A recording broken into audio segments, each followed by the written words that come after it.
Tapi bohong. Kaget. Gitu. Kaget. Kaget, ya kaget itu aja. Itu menjadi sah. Kenapa? Karena ada proses untuk menunjukkan barang yang bersangkutan sehingga udah biarin aja Bang.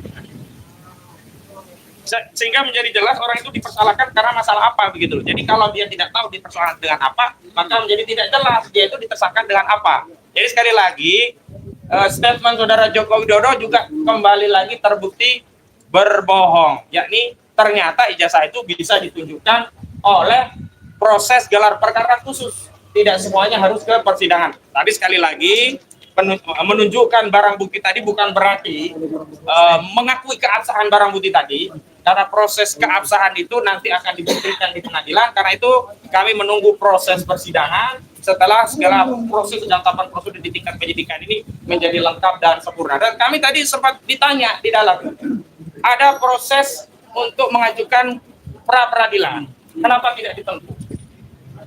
Saya jawab begini tadi, setiap hak yang melekat pada setiap warga negara itu boleh setiap warga negara menggunakannya atau tidak menggunakannya. Hak mengajukan pra peradilan ya hak dari tersangka atau ahli warisnya atau keluarganya. Hak untuk mengajukan gelar tersangka juga hak dari tersangka atau kuasanya atau masyarakat yang mengajukan humas. Karena itu hari ini kita mengajukan proses gelar perkara bukan berarti mengesampingkan prosedur pra peradilan, itu juga masih kita pertimbangkan. Tetapi tadi kami menegaskan, kalaulah proses gelar perkara khusus ini bisa menyudahi proses penyidikan ini, ada evaluasi di internal polisi, bahwa ada seorang tersangka, ditetapkan tersangka tapi belum pernah diperiksa, jadi itu menjadi cacat formil, tentulah koreksi melalui institusi Polri secara internal ini jauh lebih baik ketimbang dipaksa oleh lembaga pra peradilan. Dan itu tentu kami sampaikan tadi untuk menguji apakah setelah dibentuk tim reformasi Polri atau komisi reformasi Polri ada perbaikan internal Polri, dan di antara parameter perbaikan itu ketika ada tahapan proses dan prosedur yang cacat dalam penetapan tersangka ini, jadi institusi Polri dalam hal ini Polda Metro Jaya bisa melakukan evaluasi secara internal tanpa perlu dipaksa melalui putusan pra peradilan. Itu pengantar dari kami, silakan Bung Gabur kalau ditanya. Oke. Terima kasih rekan-rekan media. Pertama, kami menyampaikan terima kasih dan apresiasi kepada penyidik Polda Metro Jaya yang hari ini melalui satu proses perdebatan yang sangat sengit antara kami dengan Pak Jokowi terkait dengan ditunjukkan barang bukti ijazah Pak Joko Widodo, tetapi tadi langsung dipimpin oleh Pak Direskrimum ya, Direktur Tindak Pidana Umum Polda Metro Jaya Imanuddin, dengan meminta persetujuan kepada semua pihak. Alhamdulillah, ijazah yang selama ini kita tunggu-tunggu, ijazah yang selama ini kami pertanyakan, kemudian ditunjukkan kepada kami secara terbatas. Nah, ada dua ijazah yang ditunjukkan tadi, ya, dibuka dari segel, ya, yaitu ijazah SMA Pak Joko Widodo, dan kemudian yang kedua adalah ijazah sarjana kehutanan UGM. Yang pasti ijazah Pak Joko Widodo tadi itu tidak berbeda dengan apa yang selama ini beredar dan apa yang dianalisis oleh Mas Roy Suryo, Bang Rismon, sama, ya, yaitu foto Pak Jokowinya sama, kertasnya sama, di bawahnya ada sobek-sobek atau bercak itu, ya. Kami tadi melihat tapi tidak boleh meraba. Ya, jadi clear bahwa ijazah Pak Joko Widodo ini sudah disita dan sekarang dalam penguasaan penyidik. Disitanya dari tanggal 23 Juli 2025, kemudian berita acara penyitaannya juga tanggal 23 Juli 2025, dan penetapan pengadilan terkait dengan penyitaan itu 24 Juli 2025 dari Ketua Pengadilan Negeri Surakarta. Catatan kami hari ini ada dua. Yang pertama adalah kami kecewa kenapa Pak Joko Widodo tidak hadir. Karena tadi ada 3 pelapor yang hadir, yaitu Andi Kurniawan, kemudian ada Samuel Sweken, dan kemudian ada Licumanan. Kan ada 4 pelapor. Tapi hari ini Pak Jokowi tidak hadir, kami sangat kecewa. Karena kenapa? Pak Jokowi punya kepentingan dengan laporan ini. Itu yang pertama. Kemudian yang kedua, terkait dengan keabsahan ijazah ini asli atau palsu, tentu di sini bukan forumnya. Ya, bahkan tadi juga penyidik Polda Metro Jaya tidak membuka 13 ijazah pembanding. Jadi belum bisa kami lihat ijazah Pak Jokowi dengan 13 ijazah yang konon katanya tadi sudah disita. Memang tadi diperlihatkan kepada kami tapi masih dalam kertas segel, jadi tidak bisa dibuka oleh penyidik Polda Metro Jaya. Sebenarnya untuk menentukan suatu ijazah ini asli atau palsu, berdasarkan laboratorium forensik yang diatur dalam Perkap Polri nomor 10 tahun 2009, tentu kuncinya adalah pada ijazah pembanding atau dokumen pembanding. Ya, jadi meskipun ditunjukkan oleh penyidik Polda Metro Jaya kepada para peserta kelas, tetapi secara hukum pembuktian itu belum bisa menjawab apakah ini ijazah asli atau palsu. Kenapa? Karena ijazah pembandingnya itu tidak dibuka.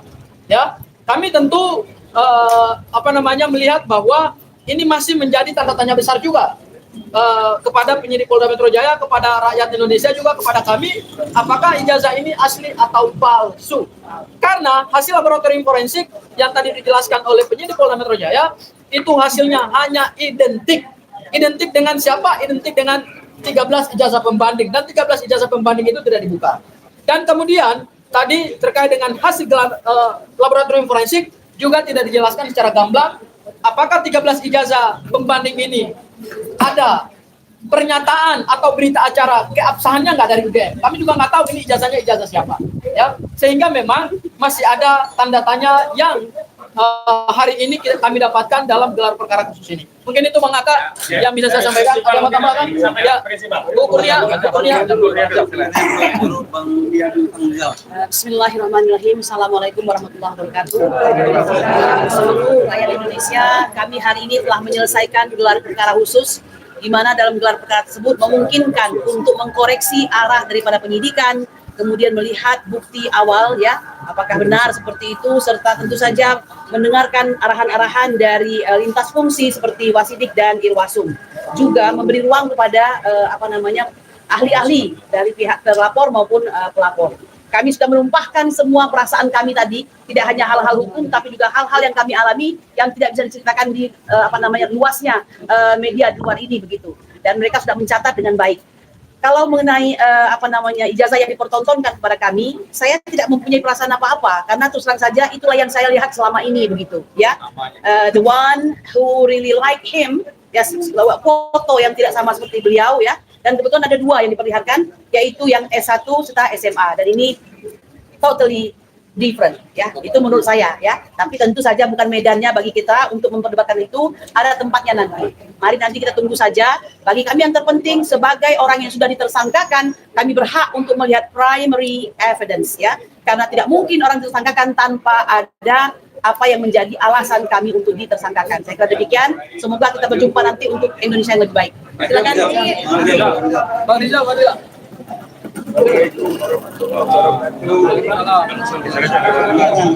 Jadi intinya tadi adalah bahwa yang pertama kita mengkritisi proses gelar perkara dan proses penyidikan. Bahwa penyidikan yang lalu itu kita katakan banyak hal yang tidak sesuai dengan peraturan perundang-undangan. Itu yang pertama. Gitu. Kemudian yang kedua, bahwa penetapan tersangka yang diawali dengan peningkatan dari penyelidikan ke penyidikan yang menyatakan bahwa ada perbuatan pidana. Dan untuk itu tadi kita membantah bahwa berdasarkan atas pasal-pasal yang disangkakan, gitu, yang kemudian awalnya itu dimasukkan sebagai pasal laporan, itu sungguh tidak memenuhi unsur-unsur pidana. Oleh karena itu tadi dari pihak prinsipal kita, gitu kan, kemudian juga pihak kuasa hukum jelas menegaskan bahwa proses penetapan tersangka itu tidak pas dan tidak tepat secara hukum. Bahkan ada dinyatakan lagi prematur karena belum semua saksi, belum ahli diperiksa kok sudah ditetapkan sebagai tersangka. Padahal semestinya semua selesai dulu, gelar perkara yang baik, kemudian pihak-pihak ada, baru penetapan tentang ada atau tidaknya tersangka itu dan siapa saja. Jadi pada prinsipnya kita menyatakan bahwa proses penyidikan yang didahului oleh penyelidikan dan pada penetapan tersangka itu tidak tepat secara hukum. Itu menjadi perjuangan kita. Nah, kemudian yang ketiganya barulah dimintakan tentang dokumen inti. bagaimana ada pencemaran, bagaimana ada fitnah gitu. Kalau tidak ada dokumen yang memang dikualifikasi asli. Tapi ternyata tadi ditunjukkan belum sampai pada kualifikasi asli atau palsunya. Jadi sebenarnya kalau kita masih beranggapan itu dokumen palsu, itu sah-sah saja. Karena belum ada putusan peradilan yang menyatakan itu asli. Gitu. Bahwa tadi itu progresnya baru sampai ditunjukkan ada. Dan bagi kita itu adalah konklusi ada itu disita oleh pihak Polda Metro Jaya.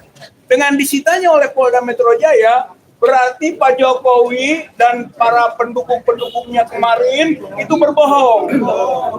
Karena dia menyatakan kami ditunjukkan oleh Pak Jokowi itu aslinya. Bagaimana bisa ditunjukkan aslinya? Orang aslinya disita. Kan 5 bulan yang lalu. Saya gini hal yang penting ini. Bahkan ada kemungkinan kami akan menggugat, mempermasalahkan Jokowi, gitu kan, atas kebohongannya bahwa menurut relawannya itu ditunjukkan yang asli. Padahal yang asli itu adanya di Polda Metro Jaya yang kita saksikan berita acara penyitaannya tadi. Kita saksikan berita acara penyitaannya. Jelas itu sejak bulan Juli yang lalu. Nah yang terakhir, dengan ditunjukkannya baru sekarang kita tahu sebetulnya gugur itu proses-proses yang sampai kepada penetapan tersangka. Karena tuduhan tentang ijazah palsu kan baru sekarang ditunjukkannya, itu saja belum ditetapkan keasliannya, baru kita lihat. Berarti harusnya sudah gugur itu proses penyidikan sampai penetapan tersangkanya. Saya kira ini poin pentingnya, dan itulah yang akan kita jadikan bahan perjuangan berikutnya tentang pembuktian berdasarkan laboratorium forensik ataupun laboratorium lainnya yang menunjukkan bahwa ijazah itu tidak asli.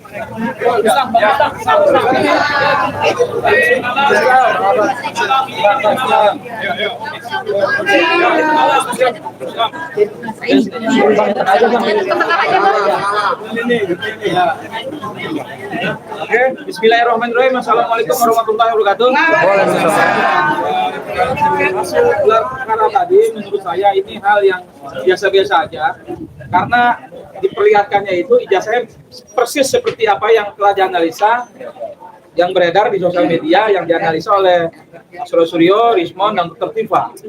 Justru saya malah meyakini itu fotonya siapa, kacamatanya siapa, mulutnya siapa, rambutnya siapa, telinganya siapa, kumisnya siapa gitu. Artinya Mulutnya seksi. akan tiba ini nanti di pengadilan, saya malah justru yakin ini palsu gitu loh. Karena yang dianalisa tuh gak jauh persis seperti itu gitu. Nah, oleh karena itu saya berharap hubungan untuk rakyat Indonesia untuk membuka benar-benarnya apakah itu ijazah milik Jokowi, apakah juga itu ijazah yang dikatakan Dr. Zul. Kalau ijazah itu namanya sama, kuliahnya di UGM, tapi bukan Jokowi yang sekarang jadi presiden gitu loh. Yang kemarin jadi presiden. Kira-kira seperti itu. Wabillahi taufiq wal hidayah. Wassalamualaikum warahmatullahi wabarakatuh. Ya, sebetulnya ya saya kasih tahu dari hasil gelar itu bahwa poin yang didapat benar pihak dari Polda memberitahukan, namun tidak sempurna dalam pemberitahuan. Kenapa? Karena pembanding yang 13 itu tidak ditunjukkan. Seharusnya kalau equality before the law, adil, fair, tunjukkan saja, kan nggak repot gitu loh, supaya pembanding itu bisa kita lihat dengan hasil yang dikeluarkan ijazah dari Joko Widodo Presiden ke-7. Nah ini tidak, nah karena tidak, saya juga heran kenapa gitu loh. Padahal pembanding itu tadi yang dijelaskan oleh Bang Sangaji ya dan Kozi itu penting sebagai bahan pertimbangan bahwa ini adalah asli atau tidak sebanding. Saya kira itu aja. Thank you. Assalamualaikum warahmatullahi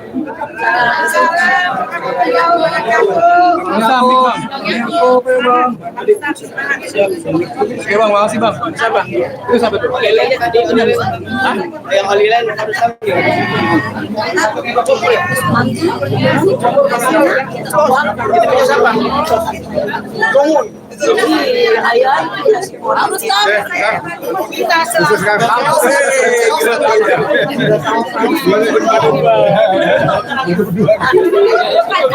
Kelihatan nih jajan aku. Iya.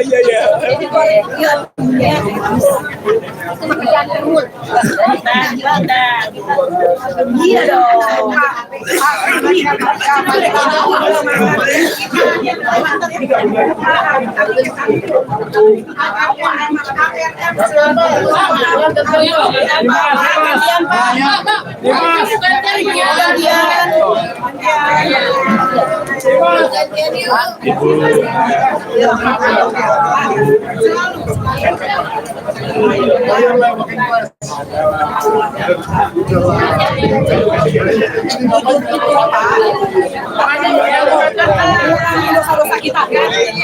Udah sisa kubur.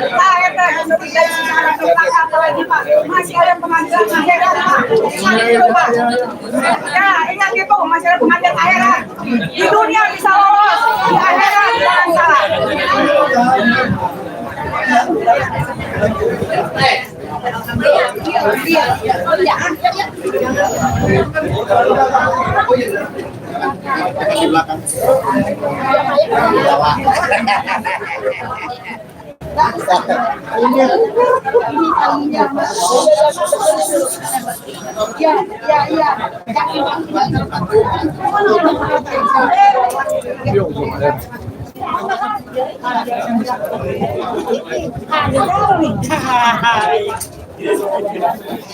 Bisa double aja.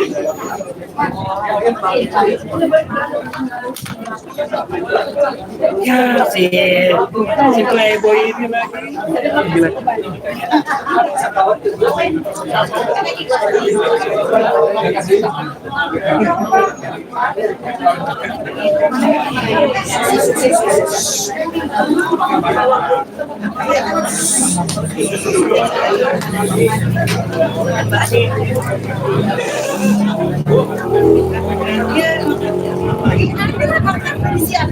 Saya kira ya kita ngobrol dulu.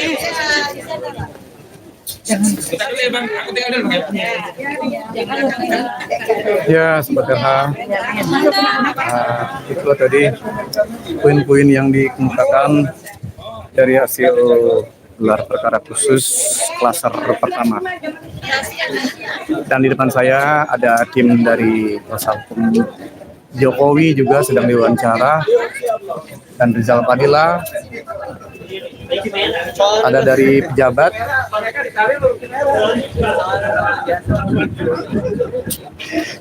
dan kita tinggal menunggu klaster kedua dari RRT ya, ada Pak Suryo, Viva, dan Rismon. Ya, jangan kemana-mana Sobat RH, tetap stay dan kita tunggu apa hasil dan poin apa yang dikemukakan oleh klaster kedua. Assalamualaikum warahmatullahi wabarakatuh.